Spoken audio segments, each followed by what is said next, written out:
Welcome to the Bullvine Podcast, your frontline source for dairy's toughest conversations. We are bringing you today's deep dive into Canada's political shakeup and its implications for North American dairy. In this episode, Mark Carney's surprise Liberal win becomes dairy's new wild card.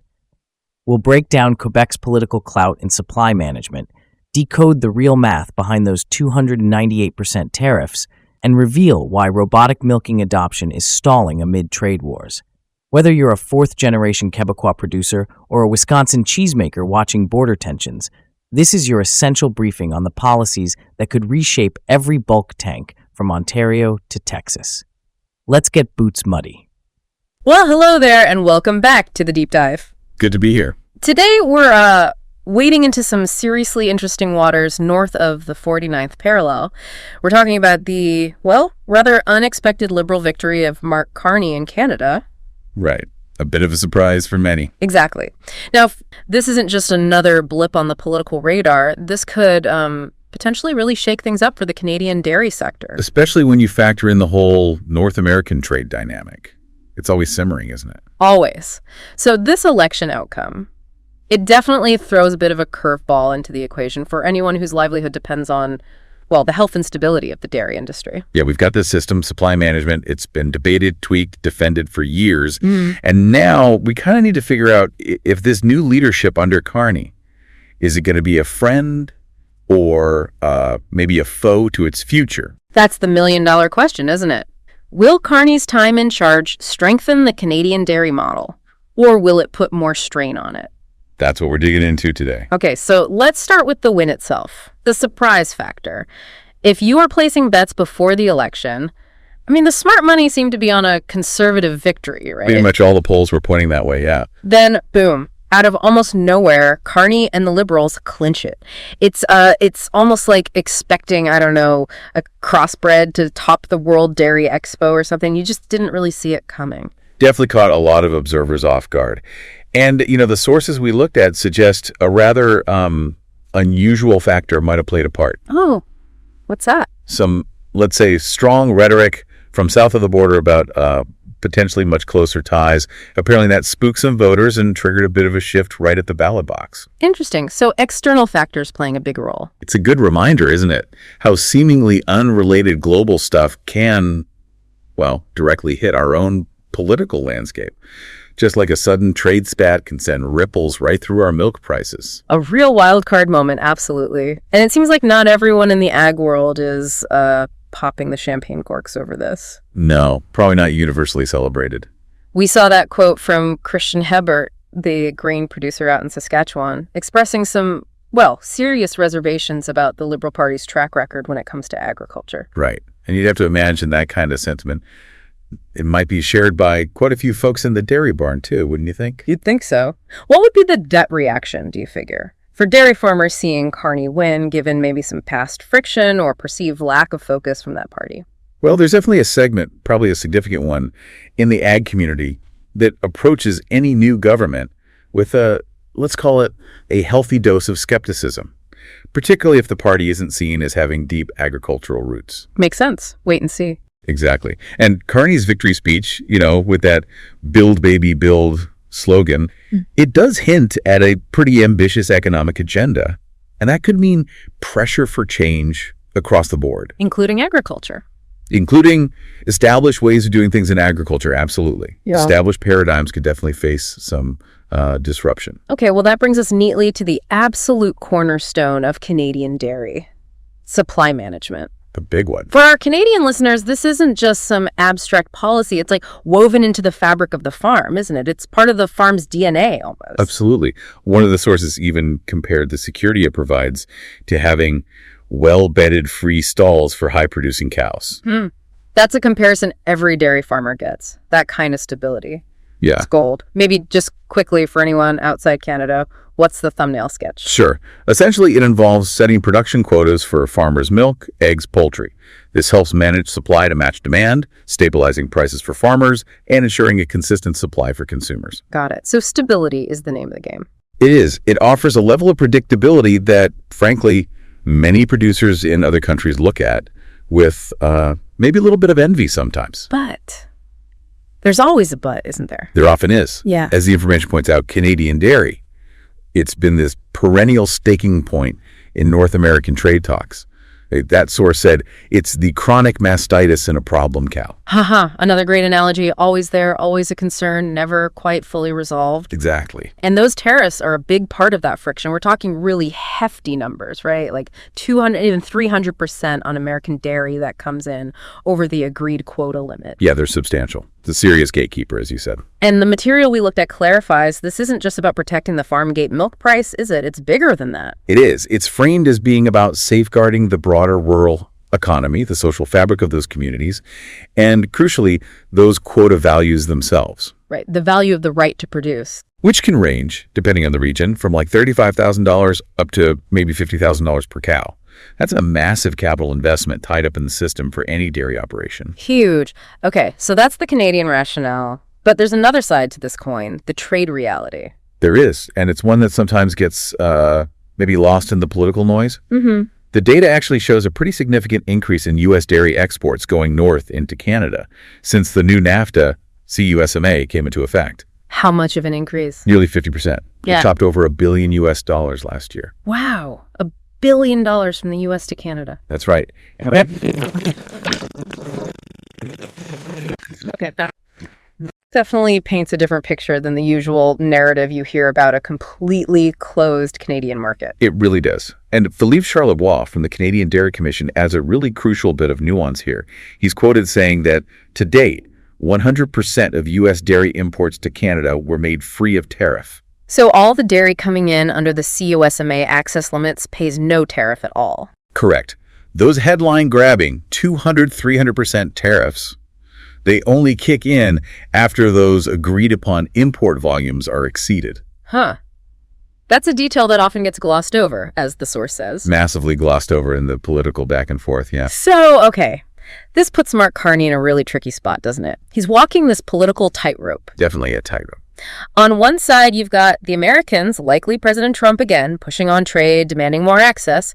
On the other, you've got the incredibly influential Quebec dairy lobby. Yeah, it's like trying to, herd cats while juggling full milk pails, like you said earlier. It's tough. And the material really underscores how vital dairy is in Quebec. It's not just economics there, is it? No, it's much deeper. It's woven into the province's culture, its political identity. You've got massive co-ops like Agripour headquartered there, wielding considerable influence. And then you throw in the political math.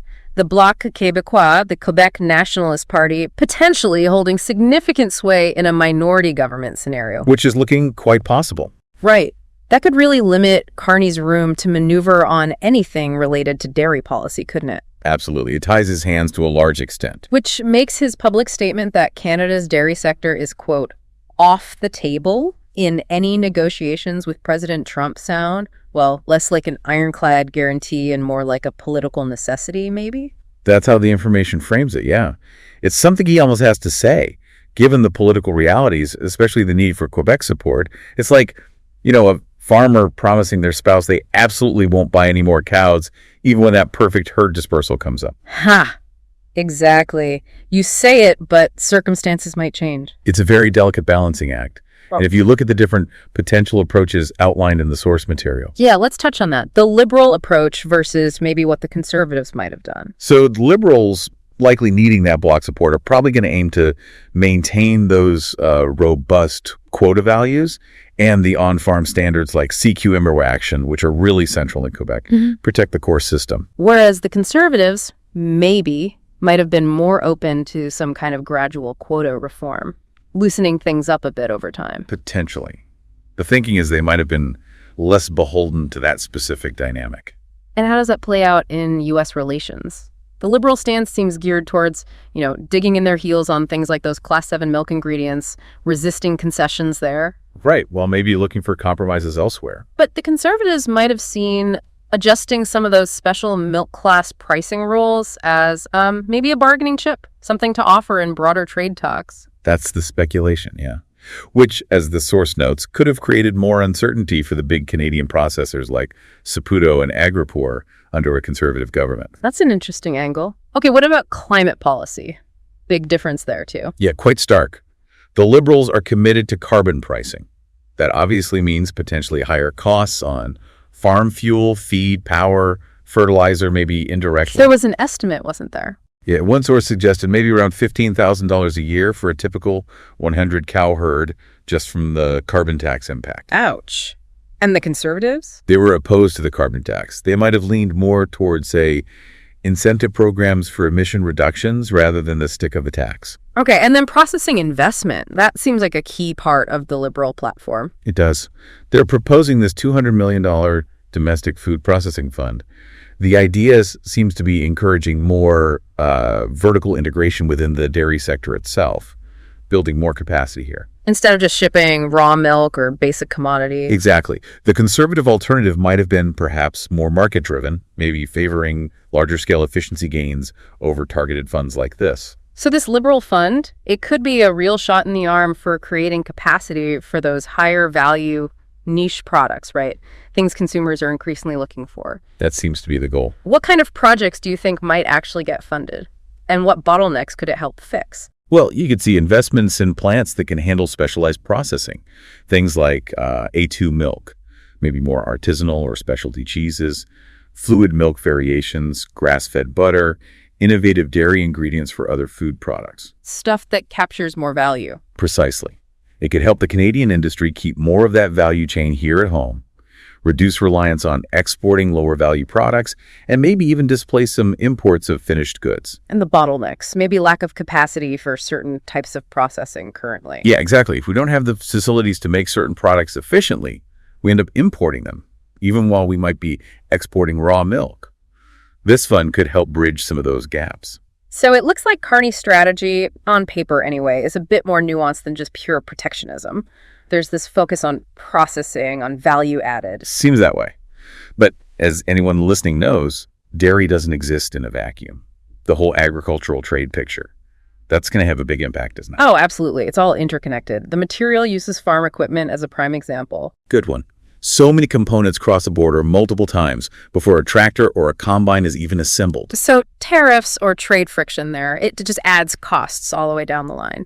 We saw equipment sales dip, didn't we? Both sides of the border early in 2025. The U.S. saw an 18.4% drop, Canada 5.7%. That leads to farmers delaying purchases, holding off on upgrades. Which for dairy can be a real problem these days. We're increasingly reliant on automation, aren't we? Robotic milkers, automated feed pushers, rumination monitors, all that tech. Absolutely critical for efficiency and often for labor savings too. So if delays in getting that new tech happen because of broader trade issues or economic uncertainty, that could actually hurt Canadian competitiveness, couldn't it? Even with supply management protecting prices. Precisely. If you can't adopt the efficiency-boosting tech quickly, you risk falling behind. It undermines the very gains you need to stay viable long-term. It's like having great genetics, but not being able to afford the AI technician. Good point. Okay, let's pivot to that climate policy question mark again. This seems like a big area of uncertainty under Carney. It really does.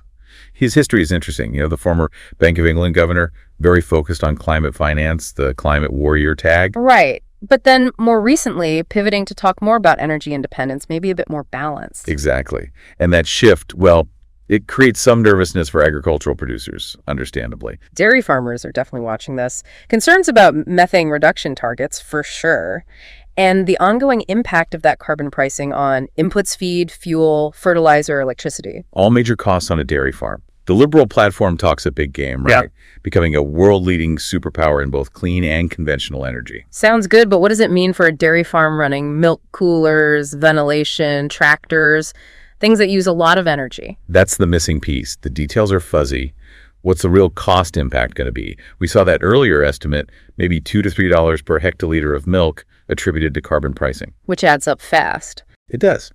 And are the investments needed for clean energy solutions like methane digesters or energy-efficient cooling systems, are they actually economically viable for the average farm right now without significant support? Those are the huge unanswered questions, the kind that probably keeps some producers up at night. It's like waiting for milk test results, that kind of uncertainty. Definitely unsettling. And, we absolutely cannot have a proper deep dive on Canadian dairy policy without really emphasizing the massive influence of Quebec. Oh, for sure. It's central to the whole discussion. What are the numbers again? About 4,700 farms in Quebec, producing roughly 40% of all the milk in Canada, often on smaller herds, to average around 70 cows, I think. So huge production share, lots of farms, lots of rural votes. That translates into serious political weight. Immense weight. And historically, Quebec's very strong defense of supply management. It's sometimes been a point of frustration for producers in other regions, like Western Canada, maybe, and definitely for U.S. trade negotiators. Right. And now, with the Bloc Québécois potentially holding that balance of power in Parliament, their influence could be amplified even further. Which could make it even harder to push for any kind of modernization or reforms to supply management that producers outside Quebec might want to see.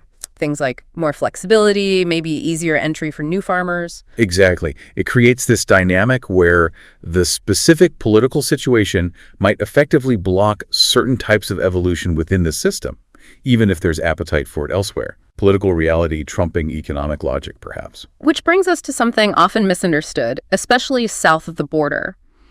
The why behind supply management in the first place. It's not just protectionism, is it? No, not solely. The sources are clear on this. The stated goals are broader. Things like ensuring stability in rural communities, providing consistent quality and component premiums for processors, and, crucially, avoiding that intense price volatility you see in the U.S. market. Where prices can swing wildly. Dramatically.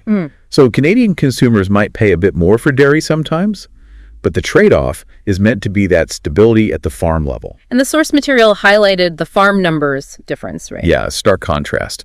Canadian dairy farm numbers have been relatively stable, maybe a slow decline, whereas the U.S. has been losing, 7 to 9% of its dairy farms every year for quite a while now. Wow, 7 to 9% annually. That's a massive consolidation. It is.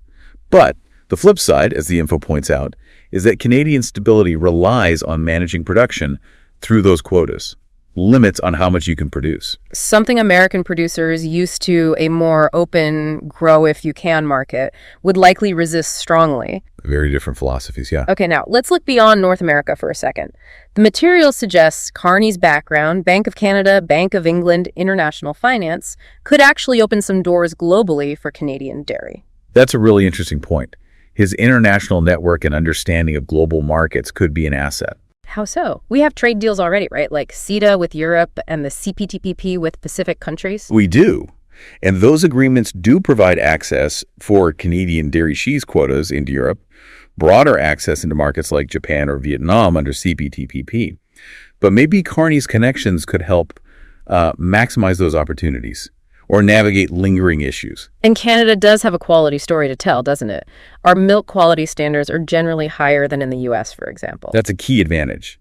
Things like our lower somatic cell count limit 400,000 cells per milliliter compared to the U.S. federal limit of 750,000. That resonates in markets that prioritize quality and food safety. So the thinking is Carney might be better positioned to leverage those advantages on the world stage, help expand those non-North American markets. It's certainly a potential upside of his background, yeah. Could he be the key to unlocking more global opportunities? Maybe. Okay. But circling back to the domestic system, the information raises this fundamental paradox within supply management, the stability versus innovation question. Right. It's this inherent tension. Supply management provides that safety net, that stability, but arguably, it can also dampen the pressure for certain kinds of innovation. How so? Well, limits on expansion mean you can't always achieve economies of scale as easily. High quota costs make it harder for new, maybe more innovative farmers to get started.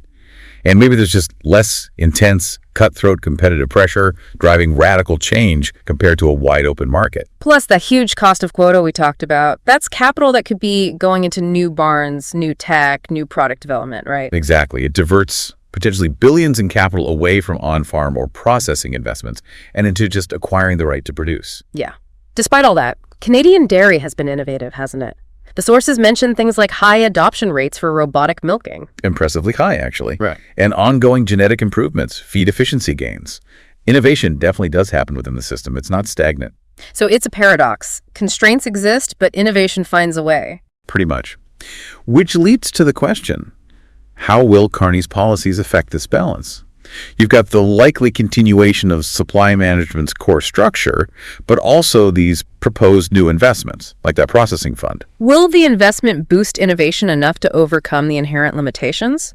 Or will the structure still act as a bit of a brake? That's the million-dollar question, isn't it? Can you stimulate more dynamism without dismantling the stability? It's like having, access to the latest precision farming tech, but still being limited by your field size. Good analogy. So let's try and synthesize this. What's the bottom line here for Canadian dairy folks listening? What does Carney's victory really mean day to day? Well, it seems like a mix. Both continuity and potential change. Continuity in what sense? The fundamentals of supply management are almost certainly staying put, at least for the foreseeable future. The political landscape, especially with Quebec's influence and the likely minority government, makes major structural reform highly unlikely. So that core stability remains. Okay, so the basic system holds. What's the change part? The change comes in the surrounding policy environment. Things like that potential $200 million for processing. Yeah. The extra money for market access initiatives and clean technology adoption, doubling loan limits. Those are tangible potential shifts. So for a progressive dairy producer, what's the outlook? Potential benefits, potential challenges? The benefits could be continued protection from intense U.S. import pressure, new funding opportunities for upgrading processing or adopting green tech, maybe support for developing niche products. And the challenges? Challenges include the potential impact of carbon pricing and other climate policies on operating costs, the ongoing constraints on expansion or flexibility due to the quota system, and the continued high cost of entry or expansion via quota purchase. So it really comes down to that central question we keep circling back to, doesn't it? Can supply management evolve? Can it become flexible enough to allow more new entrants? Maybe. Offer greater production flexibility for farmers trying to manage components or hit specific market demands? Can it foster more domestic processing capacity? All without sacrificing that core stability it was built for. That's the tightrope Carney has to walk. A very complex balancing act, yeah. No easy answers there. And what about for our American listeners? What are the implications for U.S. dairy producers looking north? Well, honestly, probably continued frustration, despite that trade surplus the U.S. already enjoys in dairy with Canada. That $1 billion flowing north. Exactly. Despite that reality, the political rhetoric south of the border is likely to continue portraying Canada's system as unfairly protectionist and a major problem. Carney's win probably doesn't change that narrative much. So expect the complaints about access to continue, even if the actual trade flows tell a slightly different story. Very likely, yes. There seems to be a real disconnect sometimes between the political talking points and the economic facts of the dairy trade relationship. Okay, so wrapping this up, the ultimate measure of success for Carney, at least when it comes to dairy, what will it be? It probably won't just be about keeping the system intact. It'll be judged, I think, on his government's ability to actually navigate that modernization challenge to help Canadian dairy adapt and evolve while somehow preserving that stability everyone relies on. That is a huge challenge, especially with all the pressures we've talked about. It is indeed. The dairy landscape, both sides of the border, it's constantly shifting. All eyes will definitely be on Ottawa to see what moves they make next. Absolutely. Well, as we finish up this deep dive, it's just crystal clear, isn't it? Canadian dairy under Mark Carney, it's facing this really complex mix of domestic politics, international trade demands, climate pressures, evolving consumer tastes. It's a lot. Full plate for sure. So here's that final thought for you, our listeners, to chew on.